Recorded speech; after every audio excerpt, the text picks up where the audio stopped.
हम लोगों ने पिछली कक्षा में देखा सोर्सेज ऑफ इंफॉर्मेशन के बारे में कि कैसे वो जो इंफॉर्मेशन के स्रोत हैं, यानी कि जो सूचना के स्रोत हैं, जिससे हम लोग अपने आधुनिक भारत के इतिहास को जान सकते हैं और जानते हैं।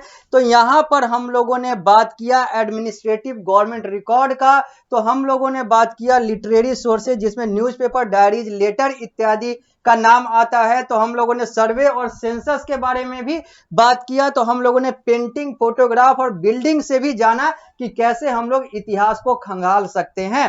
अब हम लोग पिछली कक्षा में एक एक करके इन सारे सोर्सेज ऑफ इंफॉर्मेशन को डिस्कस करने पे आगे बढ़े थे और हम लोगों ने डिस्कस किया था सोर्सेज ऑफ इंफॉर्मेशन के बारे में कि कौन कौन से वो सोर्स हैं इंफॉर्मेशन के, यानी कि सूचना के वो कौन कौन से स्रोत हैं जिससे हम लोग अपने मॉडर्न इंडियन हिस्ट्री यानी कि आधुनिक भारत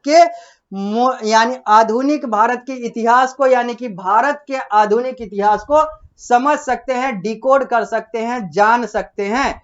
तो हम लोग आते हैं इस अध्याय को आगे बढ़ाते हैं और इस कक्षा में अब हम लोग बात करते हैं एक एक करके उन सारे सोर्सेज ऑफ इंफॉर्मेशन के बारे में जो कि मॉडर्न इंडियन हिस्ट्री के लिए कार्य करते हैं या फिर कारगर होते हैं। तो सबसे पहले हम लोग आते हैं लिटरेरी सोर्सेज। हम लोग public school board of India यानी कि पीएसबीआई के पाठ्यक्रम के अनुसार पढ़ रहे हैं, मैं पढ़ा रहा हूं। और यह जो आपको सामने दिख रहा है स्मार्ट बोर्ड पे, यह पृष्ठ संख्या 65 है पारस प्रकाशन के पुस्तक का, जो कि आप लोगों को आपके कक्षा 8 में इतिहास के अंतर्गत पढ़ना है। तो हम लोग आते हैं सोर्सेज ऑफ इंफॉर्मेशन में और सबसे पहले डिस्कस करते हैं लिटरेरी सोर्सेज के बारे में। तो लिटरेरी सोर्सेज यानी कि वो सारे सोर्सेज जो कि पहले से हमें लिखे हुए या फिर रिकॉर्ड किए हुए मिलते हैं, यानी कि वो सारे सोर्सेज जो हमें पहले से न्यूज़पेपर और अलग अलग माध्यम से, बुक, जर्नल के माध्यम से मिल रहे हैं, वो सारे हमारे जो हैं वो लिटरेरी सोर्सेज हैं। तो लिटरेरी सोर्सेज में क्या है? तो literary sources include the newspaper, diaries, letters, plays, journal, biographies, novel. Literary sources में कौन कौन से हैं? तो न्यूज़पेपर की बात कर लें यानी कि समाचार पत्र की बात कर लें, डायरी की बात कर लें, लेटर पत्र की बात कर लें, प्ले यानी कि अलग अलग खेल, जर्नल और बायोग्राफीज अलग अलग लोगों की जीवनी की बात कर लें, नॉवेल्स की बात कर लें। ये सारे जो है ये उदाहरण हैं हमारे लिटरेरी सोर्सेज के, जहां से हम लोग ज्ञान प्राप्त कर सकते हैं अपने आधुनिक यानी कि अपने भारत के आधुनिक इतिहास का। आगे, the newspaper like Hindu, Amrita Bazar Patrika, Kesari were very important at that time and very prominent too. ये अगर कुछ न्यूज़पेपर की बात करें, अगर हम लोग इंडियन मॉडर्न हिस्ट्री में या फिर मॉडर्न इंडियन हिस्ट्री में, तो हम लोग द हिंदू न्यूज़पेपर को देख सकते हैं, एबीपी को देख सकते हैं, अमृत बाजार पत्रिका या आनंद बाजार पत्रिका इसको देख सकते हैं। और यही आनंद बाजार पत्रिका से अभी एक न्यूज चैनल चलता है जिसका नाम एबीपी न्यूज है। एबीपी का फुल फॉर्म आनंद बाजार पत्रिका ही है, जो पहले स्टार न्यूज कहलाता था, अब वो एबीपी न्यूज हो गया, यानी कि स्टार ग्रुप और आनंद बाजार पत्रिका ग्रुप को मर्ज करके एबीपी न्यूज बन चुका है। तो द हिंदू की बात कर लें, अमृत बाजार पत्रिका की बात कर लें, केसरी की बात कर लें, ये सब कुछ ऐसे न्यूज़पेपर, कुछ ऐसे समाचार पत्र हैं जिससे हम लोग मॉडर्न इंडियन हिस्ट्री के बारे में जान सकते हैं, आसानी से जान सकते हैं।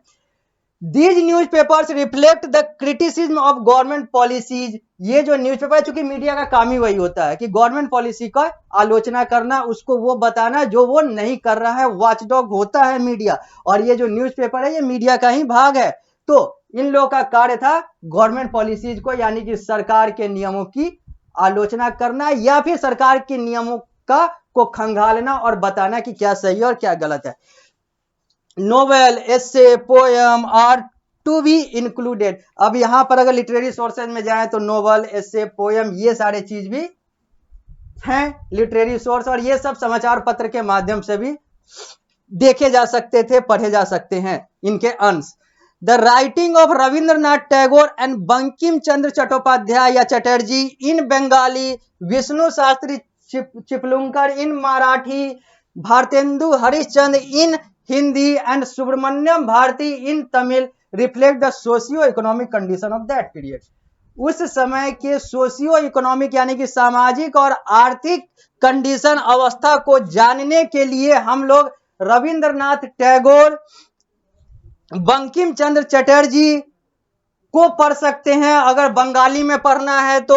अगर हम लोगों को हिंदी में पढ़ना है तो भारतेंदु हरिश्चंद्र के पुस्तक को, के नोवेल्स को, के लेख को पढ़ सकते हैं। मराठी के लिए विष्णु शास्त्री चिपलुंकर की बात कर सकते हैं और तमिल में सुब्रमण्यम भारती की बात कर सकते हैं। अगर हम लिटरेरी सोर्स की तरफ जाते हैं भारतीय इतिहास के आधुनिक काल को पढ़ने के लिए, तो ये सारे जो नाम हैं ये बहुत ऐसे नाम आते हैं जहां से हम लोग आसानी से अपने मॉडर्न इंडियन हिस्ट्री के बारे में बहुत कुछ खोज सकते हैं, बहुत कुछ निकाल सकते हैं पढ़कर। आगे सर्वेज एंड सेंसस। अब तो लिटरेरी सोर्सेज के बाद अब हम लोग सोर्सेज ऑफ इंफॉर्मेशन में सर्वेज एंड सेंसस यानी कि जनगणना, इन सारी चीजों की बात करते हैं। तो the British introduce the concept of survey in India.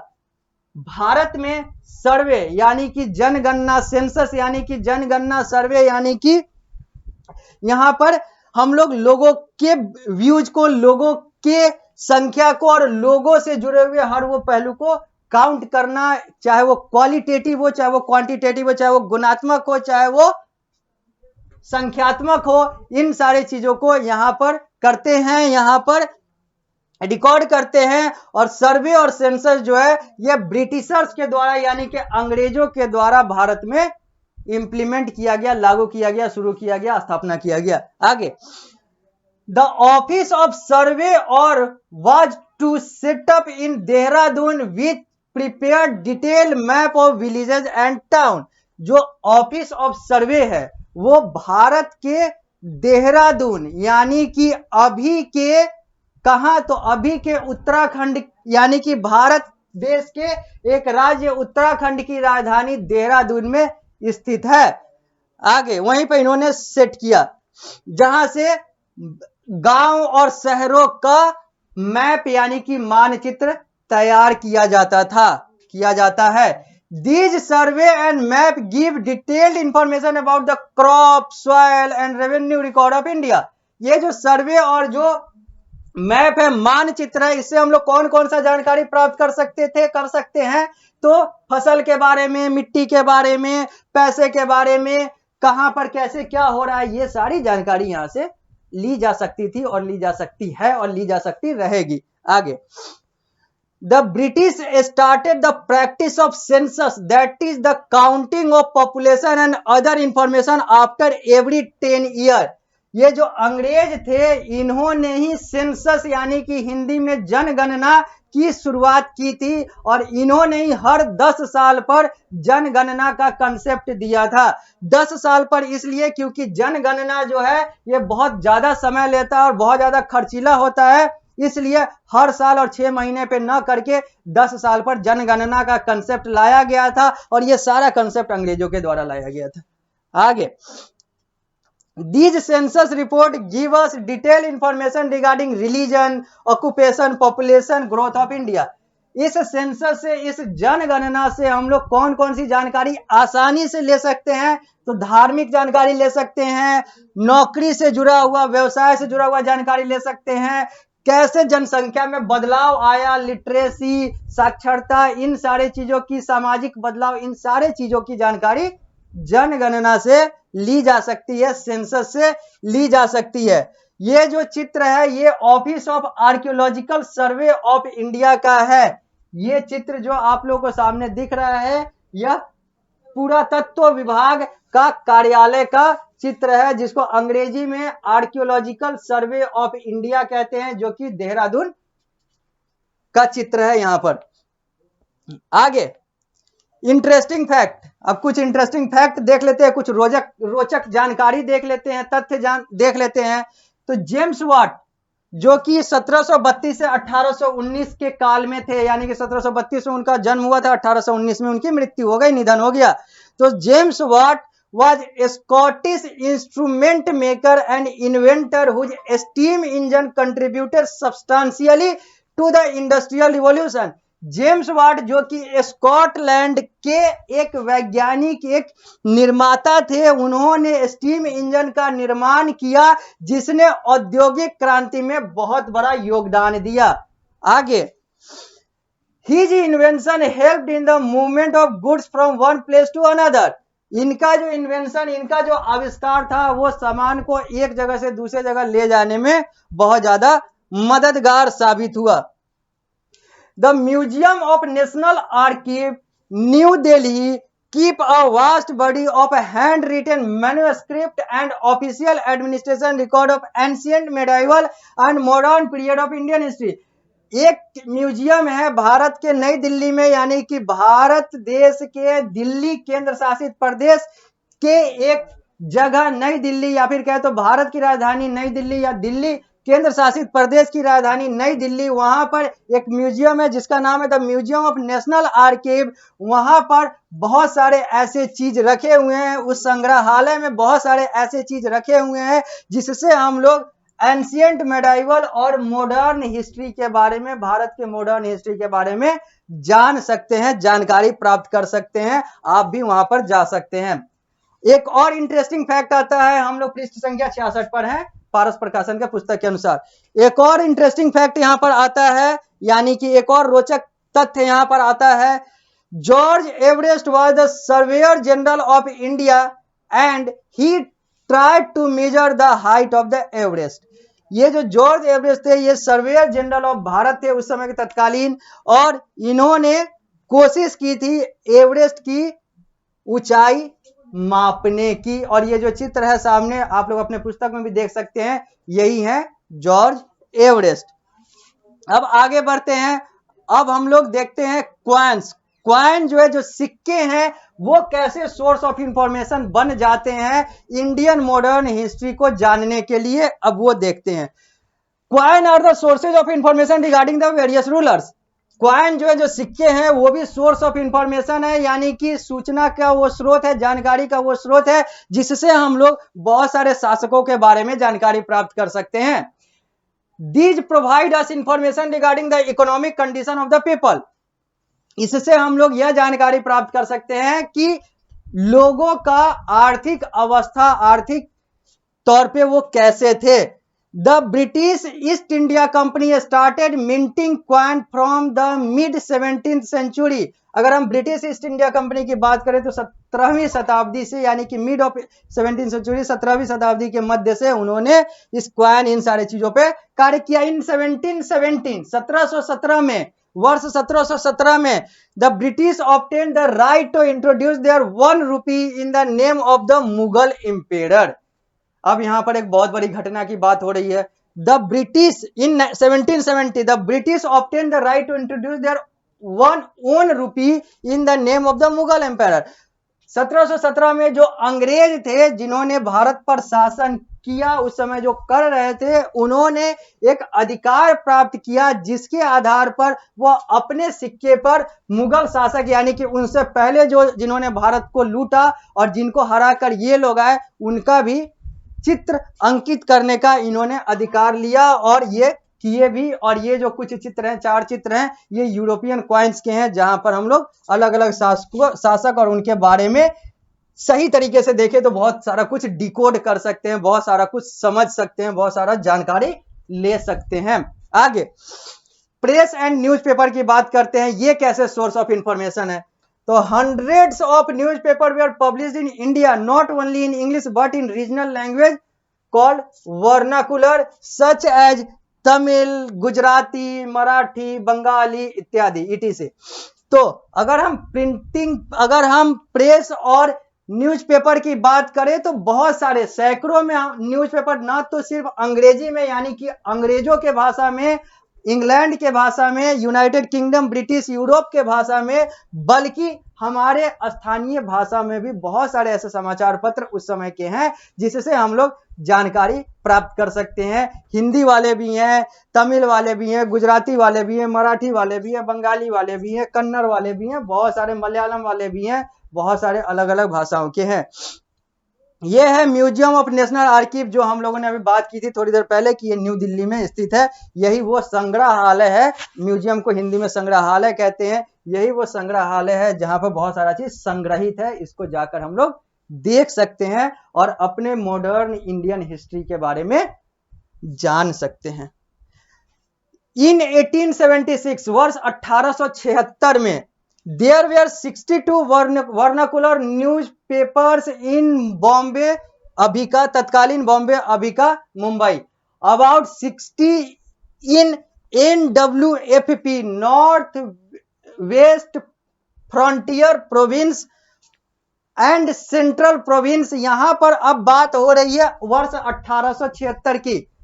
अब हम लोगों ने यहाँ पर न्यूज़पेपर और प्रेस की बात की, तो हम लोगों ने पहले ही बात किया था कि न्यूज़पेपर और प्रेस जो है सैकड़ों हैं, सैकड़ों की मात्रा में बहुत सारे ऐसे न्यूज़पेपर और प्रेस से हम लोग जानकारी, तत्कालीन जानकारी, उस समय का जानकारी, मॉडर्न इंडियन हिस्ट्री के बारे में जानकारी प्राप्त कर सकते हैं अलग अलग भाषाओं में, अपने लोकल भाषा में, स्थानीय भाषा में, जिसे हम लोग दूसरे शब्द में वर्नाकुलर लैंग्वेज कहते हैं। अंग्रेजी के साथ साथ हम लोग इन सारे भाषाओं में भी जानकारी प्राप्त कर सकते हैं अगर करना चाहें तो। बहुत सारे ऐसे समाचार पत्र और प्रेस से जुड़ी हुई जानकारी है के माध्यम से जानकारी है। तो यहीं पर बात हो रही है वर्ष 1876 की। 1876 में there were 62 vernacular newspaper in Bombay.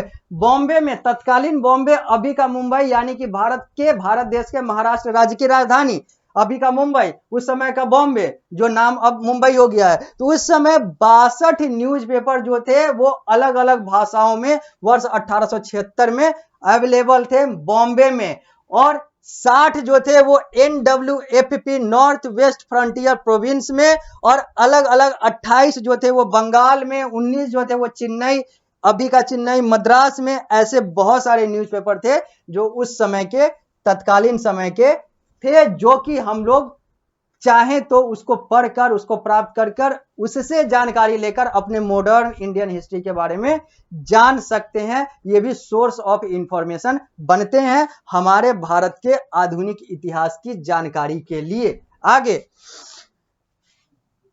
ये जो कुछ न्यूज़पेपर के नाम यहां पर लिखे हुए हैं, द टाइम्स ऑफ इंडिया जो है ये वर्ष 1861 में स्थापित हुआ था, बना था, शुरुआत हुआ था। द पायोनियर जो है ये लाहौर में, उस समय तो भारत ही था, ये 1877 में आया था, अभी पाकिस्तान है। 1877 में ही एक ट्रिब्यून करके था, वो समाचार पत्र न्यूज़पेपर जो है वो स्थापित हुआ था। द बंगाली जो अंग्रेजी में था, फाउंडेड इन 1862 बाय सुरेंद्र नाथ बनर्जी, 1862 में सुरेंद्र नाथ बनर्जी के द्वारा स्थापित किया गया, स्थापना किया गया। वहीं शिशिर कुमार घोष ने वर्ष 1868 में अमृत बाजार पत्रिका की स्थापना की। These different newspaper gives a lot of information about the British rule of India। ये जो न्यूज़पेपर हैं, ये जो कुछ न्यूज़पेपर हैं, इनके अलावा भी बहुत सारे ऐसे न्यूज़पेपर, समाचार पत्र हैं जो British rule in India, Bharat में अंग्रेजी शासन, अंग्रेजों का शासन, अंग्रेज शासकों के बारे में बहुत सारा जानकारी दे सकता है और देता है। इसी के साथ हम लोग का यह अध्याय जो है वो समाप्त हो जाता है। अब हम लोग एक कक्षा और इस अध्याय का करेंगे और इसके साथ इस अध्याय को समाप्त कर लेंगे अपने अगली कक्षा में, कक्षा संख्या 3 में, जहां पर 3-4 में, जहां पर हम लोग क्विक रिकॉल करेंगे अपने पूरे इस अध्याय को जो हम लोगों ने अभी किया है, और उसके बाद हम लोग एक्सरसाइज पर आएंगे और मैं बताऊंगा कि कौन कौन से क्वेश्चन और कैसे कैसे आप लोगों को करने हैं, और ये चीज आप लोगों को करना है। तो अभी इतना ही, जब हम लोग अगली कक्षा में आएंगे तो इस अध्याय को पूर्ण रूप से समाप्त कर लेंगे।